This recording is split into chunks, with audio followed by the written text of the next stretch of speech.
Yang menghalalkan kepiting itu mengharamkan yuyu. Tahu yuyu yang kecil di sawah ya? Tak tanya, kenapa yuyu halal? Karena amfibi Gus, bisa hidup di dua alam. Memangnya kepiting enggak? Oh beda. Ternyata beda maksudnya. Eman Gus kalau haram. Eman kan kalau yuyu haram kan nggak ngefek kan, kecil. Ini mufti kok. Oh udah kadang halal, udah kadang makan selama ini. Iya selama ini udah kadang makan itu. Makanya banyak kiai yang mengharamkan kepiting sebetulnya, tapi minoritas kan. Minoritas. Tapi yang mengharamkan yuyu mayoritas, wong kecil aja. Jadi kita ribet ikut siapa? Gitu. Kata siapa ahli fikih gak mikir untung rugi. Makanya saya ini bingung, jadi saya ini kan kiai ya, kiai betul, susah kadang jadi kiai. Sebagian guru saya itu mengharamkan kepiting. Nah kalau kayak dolan di daerah Yono Mas Nafis, daerah itu penghormatan tertinggi santri itu kalau nyugoi kiainya kepiting, karena itu makanan termahal. Bingung kan dia? Mau tidak makan itu kayaknya dipersiapkan betul Pak Ribon. Udah ada effort ya. Warna nyari yang mahal kan. Mau makan itu sebagian guru kita mengharamkan. Akhirnya ya ada darurat tadi. Makan sekadarnya. Kalau saya habis 3 pasti israf. Kalau habis 1 prosedur hormat yang nyugui. Itu susahnya jadi kiai. Kalau kamu kan tidak kiai, mumpung gratis. Enaknya gak jadi kiai kan itu Mas. Pertimbangannya mumpung gratis. Sudah gitu masih mun dibutuh mawon, makai dibutuh mawon. Oh digawa tenan. Tapi sebetulnya ada sisi naif dari yang bilang halal tadi. Ketika yang bilang halal, naif itu versinya, tapi ya nggak apa-apa, semoga dimaafkan Allah. Naifnya tadi, tapi saya tidak tapi itu masalah khilafiyah ya. Semoga yang mengatakan halal juga benar, karena punya perhitungan iman tadi. Tapi yang bilang halal itu tak tanya, ini itu halal apa haram? Mungkinnya jawab haram semua. Yuyu bahasa Indonesia nggak ada kayaknya. Nggak tahu juga saya apa. Yang penting paham tapi yuyu yang kecil itu. Itu kalau diharamkan nggak ada yang protes ya? Nggak ada. Tapi kalau kepiting? Ini pakai model apa? Coba Pak Wafa. Kalau alasannya amfibi, yuyu sama kepiting sama enggak? Kalau alasannya amfibi, hidup di 2 alam. Sama-sama. Kenapa kepiting jadi halal? Lebih bernilai. Ini juga mufti model baru. Mungkin muftinya menghalalkan gitu. Iya makanya itu. Kan jadi kayak tadi ayam jago tadi orangnya tak tanya akhirnya. Andekan yang kecelakaan itu ayam kecil. Kamu tanya saya enggak? Ya enggak, terus langsung tak buang. Kan langsung dibuang. Berhubung ayam besar. Eman kan. Tapi nurani aja sebetulnya protes. Nyembelih kloket-kloket terus. Kadang kan apa kejet-kejet itu sudah tunggu SOP jawaban. Ya tapi apapun itu ini ilmu harus didengar ya supaya sampean tahu ya, ada hayat mustaqirroh, ada hayat mustamirroh, ada hayat ibtiroriyah, paling enggak kita ngerti lah. Karena nanti di bab B ya nyun sewu di bab apa B itu ya nanti nggak sahnya karena apa? Tidak mutamawal. Misalnya saya punya utang sama Pak Arifin ayam jago, tak bayar dengan jago yang mengalami kehidupan sudah seperti itu kan tidak sah. Meskipun itu hidup tapi sudah tidak hayat yang mustamir, tidak normal. Jadi ilmu itu apapun tidak cocok kita karena beda mazhab misalnya, tetap sebagai apa? Ilmu. Jadi jangan pernah anti ilmu meskipun kita tidak cocok. Dulu saya itu heran sama Abu Hanifah karena membolehkan merujuk wakaf. Wakaf itu kan nggak boleh ditarik kembali dalam mazhab Syafi'i dan hampir semua ulama bilang gitu. Tapi kalau kata Abu Hanifah, jika nazir yang nerima itu tidak sesuai rencana kita, keinginan kita, itu boleh narik kembali. Fa innal waqfa atiyatun makhdah, kata beliau. Wakaf itu ya pemberian normal saja. Suatu saat ada peristiwa gini Pak Arifin ya, ada orang kaya raya mewakafkan tanah itu senilai kalau nggak salah itu 60 miliar. Singkat cerita beliau bermain apa gitu, bisnis apa itu bangkrut, kemudian itu belum disertifikatkan wakaf, kemudian nggak ada yang disawang coro Jawa, nggak ada yang dilihat, terus mau dibeli sama nyuwun sewu sampai yang mau beli yang mampu itu non muslim. Singkat cerita ada orang kaya muslim yang mau beli itu tapi ada problem karena itu wakaf. Tapi kalau nggak dibeli itu malah dibeli non muslim. Tanya saya hanya saja nggak apa-apa dibeli saja, ikuti mazhab Abu Hanifah. Karena kalau mazhab Syafi'i itu nggak sah semua pembeliannya. Tapi apa artinya mazhab kalau kita berpikir nggak sah, tapi yang jual melakukan? Nah itu yang nggak dipikirkan oleh orang-orang fikih yang di Menara Gading. Apa gunanya kita bilang nggak sah, tapi yang punya tanah tadi tetap menjual, karena tidak mengindahkan hukum itu. Mau apa coba? Makanya saya bilang bagi tentang Gus itu nggak ada kaulnya dalam mazhab Syafi'i. Saya bilang kamu mengharamkan itu tidak ada gunanya, karena itu tetap dilakukan. Jadi kita pertimbangannya tidak itu, daripada dikuasai situ mendingan kita. Betul. Nah itu sisi-sisi fikih. Makanya ini kita ngaji fikih tidak segampang itu memberi fatwa, karena pertimbangannya banyak, Pak. Tidak hitam putih. Tidak hitam putih gitu maksud saya, ini cerita. Jadi nanti kamu ngerti. Jadi mau apa coba? Itu kan ibarat gini. Hukumnya kita ngajar perempuan itu masalah sebetulnya secara, karena itu ajnabiyah. Tapi fikih mentoleransi li ajli ta'lim, karena untuk belajar enggak apa-apa. Kalau sudah jadi fakta itu ribet. Dia maunya belajar sama kamu, dan sekali kamu tidak mau belajar ke yang lain yang potensi menyesatkan.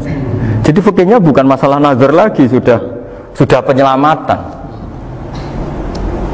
Ribet kan kalau sudah begitu.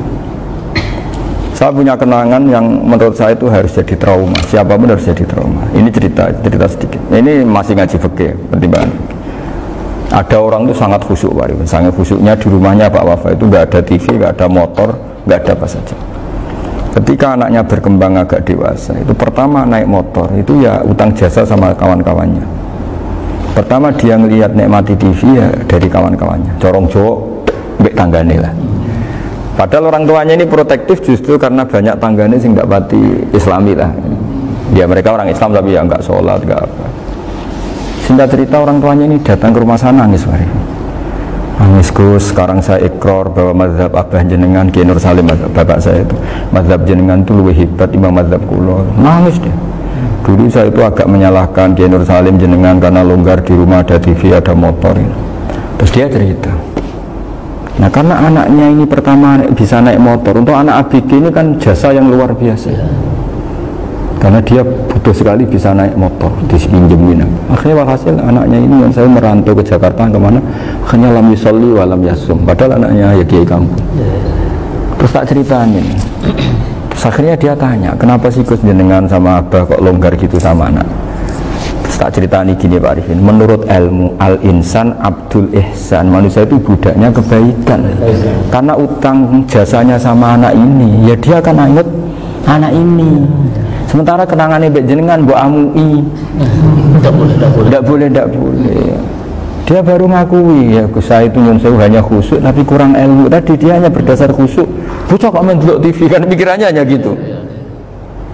Ini cerita ilmu, saya bukan menjustifikasi manapun, ini kan cerita ilmu Pak Arifin ya. Jadi semuanya itu ada hitung-hitungannya. Coba kalau kita terlalu stakung be anak pertama naik motor jasanya orang nggak sholat ya, pertama roh TV jasanya orang nggak sholat. Coba terikatnya anak ini sama kita apa sama orang itu? Sama orang itu. Bayangkan kalau umur ABG, kalau umur sak pari pun Pak Wafa ini nafsu astagfirullah kan. Gue cok tua nome ya orang.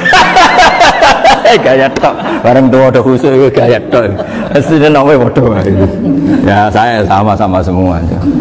Cuma saya akan lebih jujur dari biasa. Jadi orang itu harus ngitung gitu. Itu kenapa Mbah Mun itu kayak alim alama. Setahu saya dalamnya ada TV. Putra-putra ini lihat TV. Meskipun kita tidak mungkiri negatifnya TV, kita nggak mungkiri Pak Arifin ya. Tapi tadi ketika anak-anak ABG itu pertama lihat TV jasanya tonggoni. Kalau kebetulan tanggane wong soleh nggak masalah ya. Kalau enggak, itu nangis ke rumah saya itu ya.